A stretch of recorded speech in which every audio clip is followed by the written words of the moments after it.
반갑습니다, 여러분. 코로나 바이러스 19 때문에 이렇게 영상으로 예배를 드리게 되었습니다. 하지만 우리 예배 가운데 하나님께서 함께 해 주실 것을 믿습니다. 우리 시간에 다 같이 사도신경으로 우리의 신앙을 고백하도록 하겠습니다. 나는 전능하신 아버지 하나님 천지의 창조주를 믿습니다. 나는 그의 유일하신 아들 우리 주 예수 그리스도를 믿습니다. 그는 성령으로 잉태되어 동정녀 마리아에게서 나시고 본디오 빌라도에게 고난을 받아 십자가에 못 박혀 죽으시고 장사된 지 사흘 만에 죽은 자 가운데서 다시 살아나셨으며 하늘에 오르시어 전능하신 아버지 하나님 우편에 앉아 계시다가 거기로부터 살아있는 자와 죽은 자를 심판하려 오십니다. 나는 성령을 믿으며 거룩한 공교회와 성도의 교제와 죄를 용서받는 것과 몸의 부활과 영생을 믿습니다. 아멘. 오늘 우리가 함께 나눌 하나님의 말씀은 마가복음 7장 31절부터 37절까지의 말씀입니다. 제가 봉독하겠습니다. 예수께서 다시 두로 지방에서 나와 시돈을 지나고 데가볼리 지방을 통과하여 갈릴리 호수에 이르시매 사람들이 귀먹고 말 더듬는 자를 데리고 예수께 나와 안수하여 주시기를 간구하거늘 예수께서 그 사람을 따로 데리고 무리를 떠나사 손가락을 그의 양 귀에 넣고 침을 뱉어 그의 혀에 손을 대시며 하늘을 우러러 탄식하시며 그에게 이르시되 에바다 하시니 이는 열리라는 뜻이라. 그의 귀가 열리고 혀가 맺힌 것이 곧 풀려 말이 분명하여졌더라. 예수께서 그들에게 경고하사 아무에게도 이르지 말라 하시되 경고하실수록 그들이 더욱 널리 전파하니 사람들이 심히 놀라 이르되 그가 모든 것을 잘하였도다. 못 듣는 사람도 듣게 하고 말 못하는 사람도 말하게 한다 하니라. 아멘. 이것은 주님의 말씀입니다.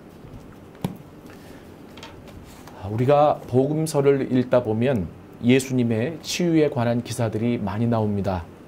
그런데 예수님의 치유의 방식은 획일적이지 않으십니다. 다시 말하면 환자에 따라서 다른 방식을 취하셔서 그 환자들을 고쳐주시는 모습을 보게 됩니다. 치료도 중요하지만 환자 입장에서 환자를 생각하며 환자의 육체뿐만이 아니라 상처 입은 감정과 마음까지도 치료하시기를 원하시는 모습을 볼 수 있는 거죠. 그렇게 예수님의 치유의 모습에는 오늘날 우리 그리스도인들이 생각하고 따라야 할 유의미한 행동들이 많이 있습니다. 오늘의 본문도 그러한 본문 중에 하나라고 말씀드릴 수 있습니다. 오늘의 본문을 보면 귀먹고 말이 어눌한 사람을 고치시는 치유의 기사가 나옵니다. 그런데 성경을 읽다 보면 그 시대의 문화 안에서 살아가는 사람이 아니라면, 그리고 예수님이 의도하신 바가 무엇인지를 주의 깊게 눈여겨보지 않는다면 이해하기 어려운 예수님의 치유의 방식이 나옵니다. 도대체 예수님은 귀먹고 말이 어눌한 사람을 왜 그러한 방식으로 치유하신 것일까요? 예수님이 의도하신 바는 무엇이며 우리는 그것을 통해 무엇을 배울 수 있을까요? 먼저 예수께서는 사람들이 귀먹고 말이 어눌한 자를 그에게 데리고 왔을 때 가장 먼저 그를 대중으로부터 분리시켜 따로 데려가셨다라고 성경이 기록하고 있습니다. 왜 그렇게 하셨을까요? 여기에 담겨져 있는 일반적인 의미를 먼저 살펴보겠습니다. 예수님께서는 많은 사람들 앞에서 그를 공개적으로 치유하시며 영웅이 되기를 원치 않으셨다는 것입니다. 물론 예수님은 지붕을 뚫고 내려진 중풍병자를 많은 사람들 앞에서 고치시기도 하셨지만 될 수 있으면 한 사람 한 사람과 인격적인 만남을 원하셨습니다. 예수님 앞에 있는 환자 역시 예수님의 치유의 도구가 되기를 원치 않으셨습니다. 세상은 그를 방치하고 또 무시하며 사랑하지 않았고 찾아가지도 않았을지 모르지만 예수님은 그를 따로 데려가 1대1로 인격적으로 만나주신 것입니다. 이것이 기독교의 정신입니다. 한 영혼의 소중함을 강조하는 것 말입니다. 다수만 강조하고 숫자적인 부흥만 강조하다 보면 가장 중요한 이 원리를 잃어버릴 수 있습니다. 그러므로 여기에 담겨 있는 영적인 의미는 예수님은 한 사람 한 사람을 소중히 여기시고 인격적인 만남을 갖기 원하신다라고 하는 점이죠. 교회가 이 가치를 잃어버린다면 영적인 힘을 잃어버리게 됩니다. 바로 여기에 나도 예수님을 향한 소망을 가질 수 있습니다. 예수님에게 나는 대중의 일원이 아니라 천하보다 귀한 소중한 하나의 인격체이기 때문입니다. 둘째로 예수님은 귀에 손을 넣으시고 침을 뱉어 혀에다 손가락을 대셨습니다. 참 난해한 치유의 방식입니다. 여기에 담겨 있는 예수님의 의도는 무엇일까요? 이 행동에 담겨 있는 일반적인 의미는 환자 입장에서 두려움을 갖지 않도록 하시기 위해 그의 몸에 터치하심으로 사랑을 표현하셨고, 또 침이라는 그 당시 전통적인 치유의 한 방법을 사용하심으로 그의 마음을 평안케 하신 것 같습니다. 예수님은 꼭 그 사람을 터치하지 않으셔도, 그리고 침을 뱉지 않으셔도 고칠 수 있으셨지만 말입니다.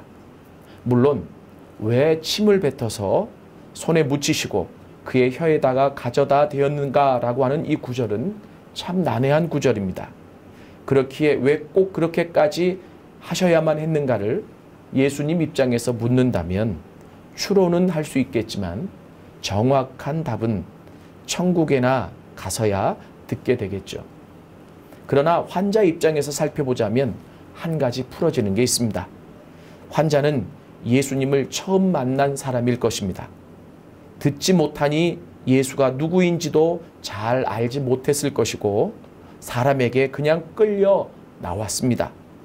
예수께서 고쳐주실 것이라는 사실은 분위기를 통해 알 수 있었겠지만 낯선 사람에게 낯선 방법으로 치유받는다는 것만큼 두려운 사실은 없을 것입니다. 저 역시도 몸이 아파서 병원에 가면 두려움부터 생기게 되는 것을 경험하게 됩니다. 그렇게 예수님은 그러한 사람을 배려하시어 그 당시 전통적인 치유의 한 방법을 사용하셔서 치유 과정을 진행하시며 그와 하나가 되어 가고 있음을 볼 수 있습니다. 여기서 살펴볼 수 있는 영적인 의미는 예수님은 어떠한 상황에 처해 있는 사람이든 한 사람 한 사람을 너무 사랑하신다라고 하는 사실입니다. 그렇게 세상의 모든 사람들에게 버림을 받아도 예수 앞에만 나오면 사랑을 경험할 수 있습니다. 이것이 기독교입니다. 그렇게 오늘날 교회는 세상에서 버림받고 포기한 사람들이 사랑을 경험할 수 있는 곳이 되어야 합니다. 그리스도인들이 그것을 실천해 주어야 합니다. 세상이 줄 수 없는 사랑을 경험케 줄 수 있는 사람이 그리스도인이 되어야 합니다. 세 번째로 예수님은 하늘을 우러러 보셨다라고 성경에 기록되어 있습니다. 이것의 일반적인 의미는 말하지 못하고 듣지 못하는 환자를 향해서 이 치유의 근원이, 그리고 그 능력이 어디서부터 오는 것인가를 가르쳐 주시는 행위라고 할 수 있습니다.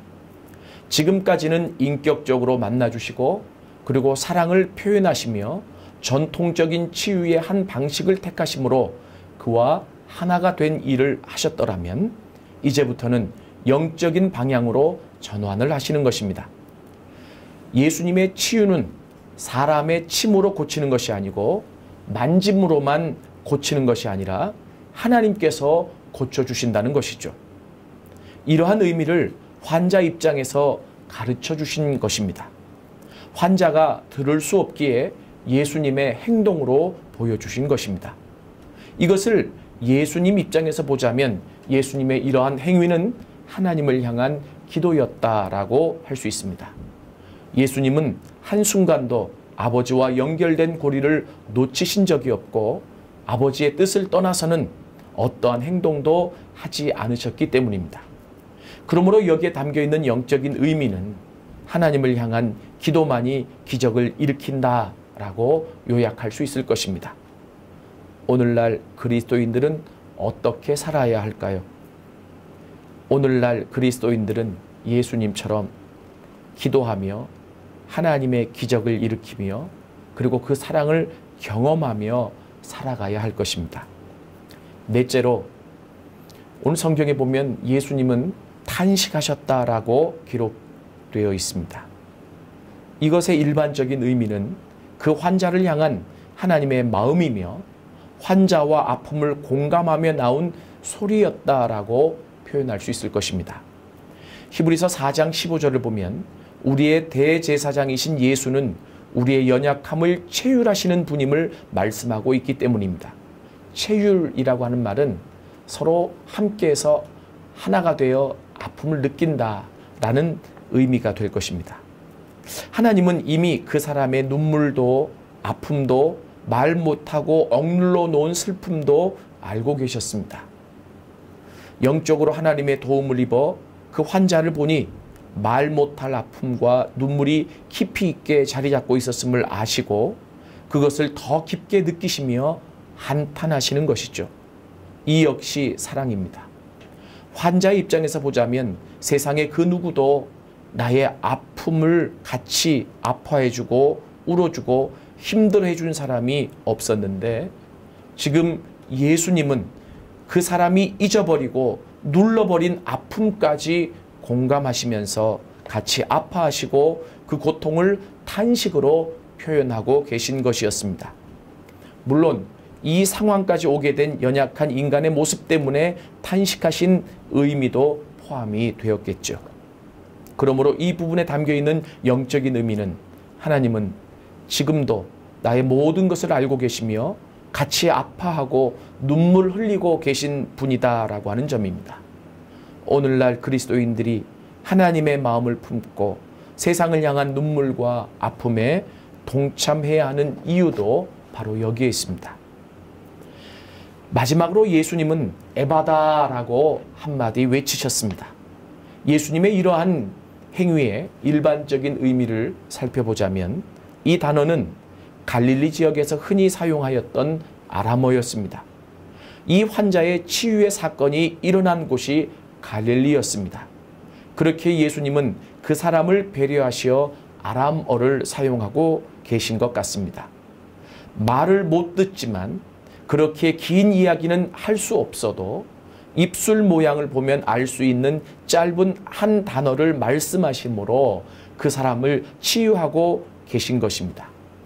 왜 굳이 이 말씀을 하셔야 했을까요? 사람을 고치고 세우는 것은 하나님의 재창조의 말씀이 있어야 하기 때문이 아닐까요? 하늘을 우러러 보시며 치유의 상황을 영적인 상황으로 전환시키신 예수님께서 이제는 능력 있는 재창조하시는 말씀을 통하여 그를 살리시는 것이라고 할 수 있습니다. 하나님은 당신의 말씀으로 세상을 창조하셨지만 고장난 세상을 치유하며 재창조하시는 사역 역시 말씀으로 진행하십니다.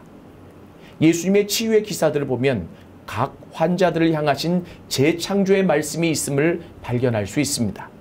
결국 권능 있게 선포되어진 재창조의 말씀이 세상을 치유하고 다시 하나님께서 원하시는 모습으로 재창조하는 것이라고 할 수 있습니다. 그러므로 여기에 담겨있는 영적인 의미는 능력 있는 재창조의 말씀이 세상을 새롭게 한다라는 것입니다. 오늘날 교회는 예수님처럼 하나님의 도우심으로 능력 있는 재창조의 말씀을 세상에 지속적으로 선포해야 합니다. 그리고 그 말씀을 통해 이 세상이 날로 새로워지는 일들이 생겨나야 합니다. 에바다라고 하는 이 외침이 그리스도인들을 통해서 이 세상에 지속적으로 외쳐져야 한다라고 하는 것이죠. 정리하겠습니다. 예수님은 귀먹고 말이 어눌한 자를 고치며 다음과 같은 메시지를 오늘날 우리에게 던져주시고 또 실천하기를 원하십니다. 첫째, 한 영혼의 소중함을 잃지 말아라. 둘째, 세상이 포기하고 무관심한 사람을 포함한 모든 사람을 사랑하라. 셋째, 하나님을 향한 기도는 기적을 일으키시고 하나님의 일하심을 보게 만든다. 넷째, 하나님은 지금도 나의 아픔에 같이 아파하시고 울고 계신 분이시다. 다섯째, 마지막으로 세상을 향한 능력 있는 재창조의 말씀이 지속적으로 그리스도인들을 향해 통하여 이 세상에 선포되어지고 실천되어져야 한다라고 하는 것입니다. 사랑하는 학생 여러분, 혹시 여러분 가운데 아픈 자들이 있습니까? 눈물이 있는 자들이 있습니까? 말 못할 고통과 어려움이 있는 자들이 있습니까? 예수님은 여러분들을 아십니다. 같이 울고 싶어 하십니다. 그리고 그 부분들을 해결하시고 고쳐주기를 원하십니다. 이 시간, 이 말씀을 듣는 이 순간 그 예수님에게 나올 수 있기를 초청합니다. 다 같이 기도하시겠습니다. 하나님, 귀먹고 말이 어눌한 자, 그래서 세상에 버려진 자, 그러나 예수님은 그 사람을 포기하지 않고 동일하게 사랑의 대상으로 대하시며 그리고 그에게 사랑을 베푸시고 치유해 주신 사건을 오늘 보았습니다. 그리고 그 안에 담겨있는 기독교의 기본 정신이 무엇인지를 살펴보았습니다. 예수님, 오늘 우리에게도 찾아와 주옵소서. 우리를 만져 주옵소서. 우리의 눈물을 닦아 주옵소서. 새학기 하나님 어수선 한가운데 시작하지만 이 새학기를 힘있게 살아낼 힘과 능력을 허락하여 주옵소서. 예수님의 이름으로 기도드렸습니다. 아멘. 축도하겠습니다. 이제는 우리 주 예수 그리스도의 은혜와 하나님의 사랑하심과 성령의 역사, 교통, 충만 내주하심이 오늘 이 영상을 통해 예배를 듣는 우리 모든 분들 머리 위에 그 삶의 모든 지경 위에 지금부터 영원토록 함께 하시기를 간절히 축원하옵나이다. 아멘.